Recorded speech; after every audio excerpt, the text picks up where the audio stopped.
તો જય માતાજી, કેમ છે બધા મજામાં ને? તો ફરીથી સ્વાગત છે મારા એક નવા મિની બ્લોગમાં. પછી જવાનું તો આપણે ભેંસોને નીણ નાખવા. તો જો અમારે આ પણ ભેંસોને નીણ નખાવા આવે છે. તો આ ખોખી છે જે આજે આપણે લારીમાં ભરવાની છે. સાંજે ઢગલો કર્યો છે એટલે લારીમાં આપણે આ ભરવાની છે.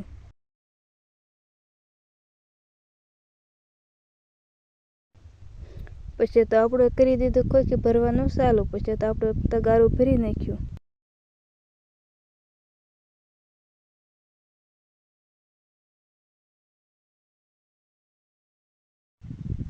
પછી તો તગારો ભરીને નાખવા જે આપણે લારીમાં ખોખી નાખવાની. આ લારી છે, લારી જે આપણે ભરવાની છે.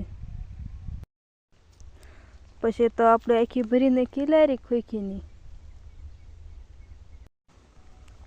તો પછી કરવાનું તો આપણે ખોખી ન હલો જે આપણે હલર પાણી ઢગલો હતો એ બધી ખોખી વીણવાની હતી. પછી તો આપણે કરી દીધું ખોખી વીણવાનું ચાલુ.